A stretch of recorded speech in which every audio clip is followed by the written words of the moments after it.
গতকাল ২৬শে অক্টোবর ঢাকা শহরে একটি মর্মান্তিক ঘটনা ঘটে যায়। ফার্মগেট মেট্রো রেল স্টেশনের কাছেই একটি বিয়ারিং প্যাড, যেটি আসলে মেট্রো রেলের যে কম্পন রোধে ব্যবহৃত হয়, সেটি স্থানচ্যুত হয়ে একজন পথচারীর মাথার উপরে পড়েন। আবুল কালাম, ওনার মৃত্যু হয় স্বাভাবিকভাবে। এটা ১৪০ থেকে ১৫০ পাউন্ডের অত্যন্ত শক্ত প্লাস্টিকের তৈরি, প্লাস্টিক রাবারের তৈরি। তো এই মৃত্যু স্বাভাবিক, তৎক্ষণাৎ মৃত্যু হয় আর কি। এবং এটা পরবর্তীতে আমরা বিভিন্ন সংবাদ মাধ্যম থেকে জানতে পারি যে এরকম ঘটনা আগেও একটা ঘটেছিল কাছাকাছি এলাকায়, কিন্তু কেউ মারা যান নাই, এবং যেহেতু মারা যান নাই ওটা নিয়ে বেশি কথাবার্তা হয় নাই। তো এই বিয়ারিং প্যাডগুলো কেনা হয়েছিল যে প্রতিষ্ঠান থেকে, তারা নিম্নমানের বিয়ারিং প্যাড সরবরাহ করেছিলেন।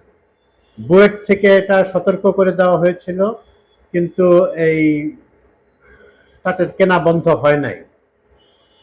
বুয়েট থেকে বলা হয়েছিল যে এটা স্থানচ্যুত হওয়ার সম্ভাবনাও আছে। আবার এটাও বলা হয়েছে যে এটা বিয়ারিং প্যাডের নিম্নমানের ব্যাপার না, এটা যেটা কনস্ট্রাকশনের সময়, যেটা নির্মাণের সময় অনেক ত্রুটিপূর্ণ নির্মাণ কাজ হয়েছে, এবং এর ফলে এই ধরনের অ্যাক্সিডেন্ট হতে পারে। তো এইগুলো এইসব মেগা প্রজেক্টের নামে এক একটা মরণ ফাঁদ তৈরি করে গিয়েছিলেন এই বিগত সরকার। এর আগেও একটি ফ্লাইওভার থেকে কিছু অংশ ভেঙে পড়ে একটি গাড়ি, এটা ওই সরকারের আমলেই গাড়ির উপরে পড়ে, এবং এখানে ৫ জন মারা যান এক পরিবারে। তো এরকম ঘটনা তো কি বলবো, এগুলো তো আসলে মানে নিন্দা জানানোর আসলে ভাষা খুঁজে পাওয়া মুশকিল।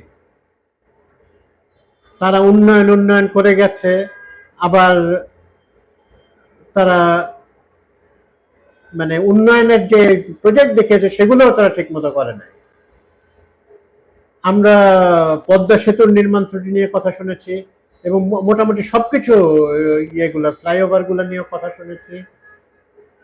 মেট্রো রেল অবশ্যই মানুষের অনেক উপকারে এসছে, কিন্তু এটার ফলে বিয়ারিং প্যাড খুলে যদি মানুষ মারা যায়, তাহলে এটা তো একটা অপরাধ। এবং এই যে বিয়ারিং প্যাড ক্রয় প্রক্রিয়ায় যারা যারা যুক্ত ছিলেন, এবং শুধুমাত্র তো হাসিনার দোষ দিয়ে তো ব্যাপারটা শেষ হয়ে যাচ্ছে না। যারা যারা যুক্ত হয়েছে, যারা ইনিশিয়েট করেছেন, এবং যারা বুয়েটের সতর্কতা সত্ত্বেও এই ক্রয় প্রক্রিয়া অব্যাহত রেখেছেন এবং এটা পরিবর্তনের কোনো রকম চেষ্টা করেন নাই, তাদেরকেও এটা জবাবদিহি করতে হবে। আবার এটাও ঠিক যে এখন তো মেট্রো রেল কর্তৃপক্ষ কিন্তু তাদের দায় এড়াতে পারে না। যখন ২০২৪-এর সেপ্টেম্বরে একটা এরকম বিয়ারিং প্যাড ১৫০ পাউন্ড, ১৫০ কেজি ওজনের একটি বিয়ারিং প্যাড পড়লো, এবং এটা ওই ডিভাইডারের উপরে পড়াতে কোনো মানুষ নিহত হননি বা হতাহতের ঘটনা ঘটেনি। এবং তখন একটা তদন্ত কমিটি তৈরি করা হয়েছিল, কিন্তু এটা আলোর মুখ দেখেছে কিনা আমরা জানি না। আমরা মিডিয়াতে কিছু জানতে পারি নাই যেখানে কি হয়েছে না হয়েছে। এটা তো একটা অবহেলা।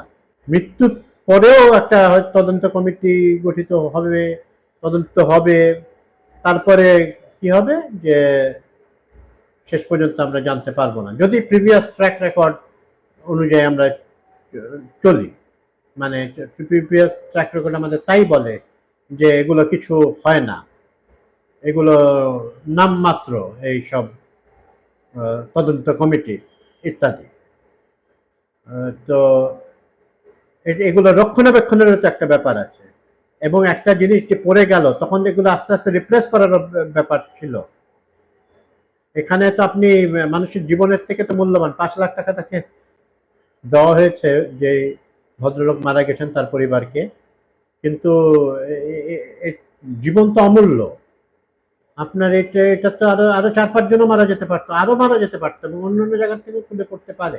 নির্মাণ কাজে ত্রুটি হয়েছে, এখন ত্রুটি সংশোধন করার ব্যবস্থা করেন, নাইলে এটা বন্ধ রাখেন, মানুষ একটু কষ্ট করুক। জীবন কারো কারো এটা ইয়ে করা যাবে না, মানে কোনো এখানে কোনো রকমের কম্প্রোমাইজ করা যাবে না মানুষের মৃত্যুর সাথে। এবং এখানে যারা জড়িত আছেন, যারা কর্তৃপক্ষ, তারা দায় সারা গোছের বক্তব্য দিয়ে পার পেয়ে যাওয়ার কোনো কথা না। একজন বলে এটা নিছক দুর্ঘটনা, নিছক দুর্ঘটনা আবার কি? আপনার পরপর 1 বছরের সামান্য বেশি সময়ের ভিতরে দুবার পড়ে যাবে? এগুলো তো আমরা যতদূর দেখেছি, আমরা তো এরকম খবর পাই না।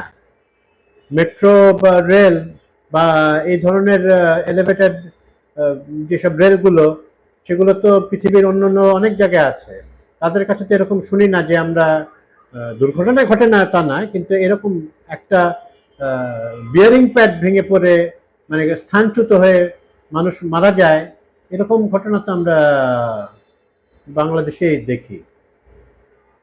এবং এই মৃত্যুটা আমাদেরকে শোকাহত করেছে, তার পরিবারের প্রতি আমাদের সমবেদনা। এবং আসলে এগুলো ক্ষতিপূরণ হয় না, 5 লাখ টাকা তো কিছুই হয় না, কিন্তু যাই হোক, তাকে যথাযথ ক্ষতিপূরণ করা হোক, এবং আল্লাহর ওয়াস্তে আপনারা একটা যথাযথ তদন্তের ব্যবস্থা করেন, এবং এটার একটা একটা ব্যবস্থা করেন। এটা যে দুর্ঘটনা মুক্ত কোনোভাবেই সম্ভব না, এবং স্বাভাবিক মৃত্যুর গ্যারান্টিও কারো পক্ষে দেওয়া সম্ভব না, কিন্তু কারো গাফিলতির জন্য, কারো দুর্নীতির জন্য যদি মানুষ মারা যায়, সেটা মেনে নেওয়া যায় না। এখন হাসিনাকে তো আপনি পাবেন না, বা তার সাঙ্গপাঙ্গরাও সবাই পালিয়ে গেছে।